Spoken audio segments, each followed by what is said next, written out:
Hi mayam matang kuirabay matungda video ama puraga lakchere. Mayam ngasidi Manipuri yamna fawaraba Kakching Bora haibado mayam ay amutang try tawge tawbani. Kakching Bora se yamna hawi chabada. Ado mayam ay cheng se chaki moina lawre ko yam yangna toina bagi damakta adi grind tawtuni ko. Ado ay ising chamthuk chare. Chamba loraba matungda adagi chanoni sida ko kitang adi magi ising machumdo tathola se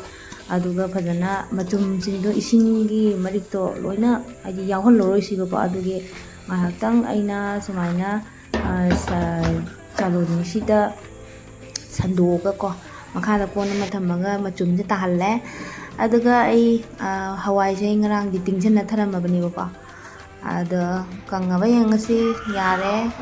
yare machum ising tawa loikre aduga grind tawrasi asumaina tawragadi grind tawbada yamna nungaibani yam phajana su moon bani ko yam yangna toibani aduga yam kanna krang launa kang khiba taragadi yang toibisi nungaitabani yadabani khangde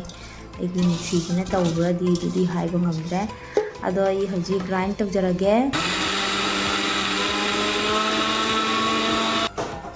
aduga yengasi hangdoga makumsisu yang chetpagi ko aise hangamdabani ba ado yengasi mayam yengo fadana makup tare ko yam aidi anirak ahumlak hanna ungbagi mathau tadre amuk ungbada adum yare ko aduga hauji problem da lawthose ai lawthok jare moigi keno tawbagi matungina aisu tawjarakpani ahanba try tawbani aisu ko aidi yam hawi ba ko Kakching Bora do aisu yam chabani chare ba ko yam hawi aduga aisu yam try tawningba hai tare aduga se jirai khara hapsare asina baking powder ni khara hapsare aduga baking soda khara ma hape aduga sina thum ni aduga dhania powder do phadigomgi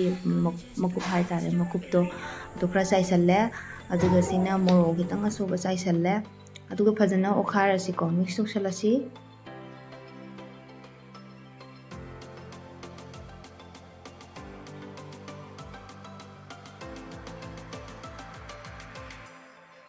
aduga mu ising ji kitang hapaga mu phajana totlasi yam konna di chotna totpadu yade hai aduna ai khidang ai kangna tawna ko ising je khaji hapaga tumaina totlage oigidra oiroidrati haiba ngamdre ko yengasi totle aduga ising su yare matum tasan su yasallae ko aduga ai si hangasagi aina tingna thamkiba hawai do du hapsallage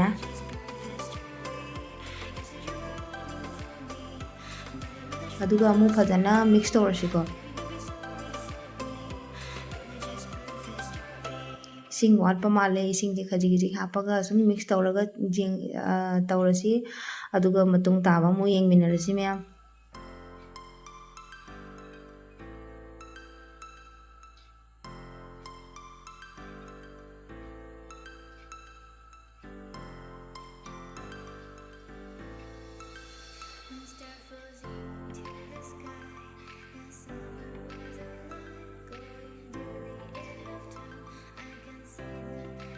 yare mayam matum tasanba yare ko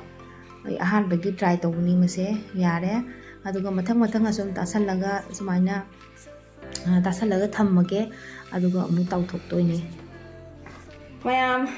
yam ana semgre haitabani na ko ahanba oibanina khuloidabanina adum matamse yam sangre aingondadi ado aigi bora se ko kitang chawre aina sum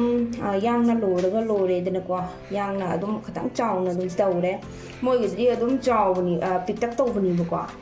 ado sida leire mayam aduga hauji amu tawthosi ko yengasi oiba oidabadudi aduga loraga amu charaga amu jinghanjarake yeminarasi haurasi hauji ado hauji yemai tukhale mai khangsi thangasare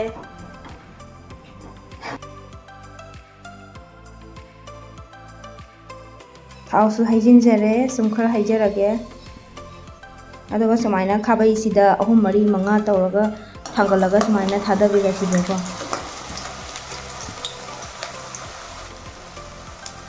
khara amaga hapchinjarage hapa yari khaidi sum hapchilage ꯑꯩꯅ ꯇꯣꯏꯔꯗ꯭ꯔꯥ ꯍꯥꯏꯅ ꯄꯥꯈꯠꯄꯅꯦꯕꯀꯣ ꯑꯗꯣ ꯃꯥ ꯇꯣꯏꯗꯤ ꯇꯣꯏꯔꯛꯇꯦ ꯃꯇꯨꯡ ꯇꯥꯕꯗꯗꯤ ꯑꯗꯨꯝ ꯈꯪꯉꯅꯤꯗ ꯍꯥꯏꯕꯗꯤ ꯑꯍꯥꯟꯕ ꯁꯨꯝ ꯇꯧꯔꯕꯅꯤꯅ ꯃꯇꯨꯡ ꯇꯥꯕꯗꯣ ꯁꯨꯝ ꯈꯪꯉꯛꯑꯅꯤ ꯑꯗꯨꯒ ꯌꯦꯡꯉꯁꯤ ꯃꯌꯥꯝ ꯈꯤꯇꯪ ꯀꯥꯔꯝꯃꯦꯅꯤ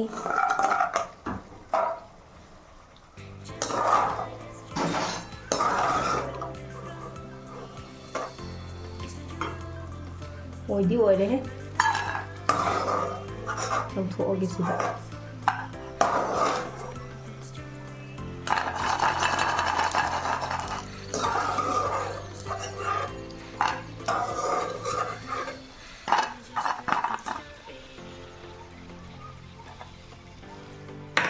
ꯃꯌꯥꯝ ꯑꯩꯒꯤ ꯀꯛꯆꯤꯡꯒꯤ ꯕꯣꯔꯥꯁꯦ ꯂꯣꯏꯔꯦ ꯑꯗꯣ ꯃꯌꯥꯝ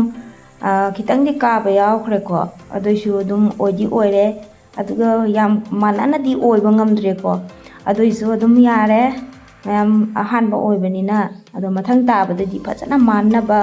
ꯃꯑꯣꯡꯗꯣ ꯃꯍꯥꯎꯁꯨ ꯃꯥꯟꯅꯅꯕ ꯍꯣꯠꯅꯔꯒꯦ ꯑꯗꯨꯒ ꯌꯦꯡꯉꯁꯤ ꯑꯃ ꯊꯨꯒꯥꯏꯔꯒ ꯐꯖꯅ ꯀꯦꯝꯃꯦꯀꯣ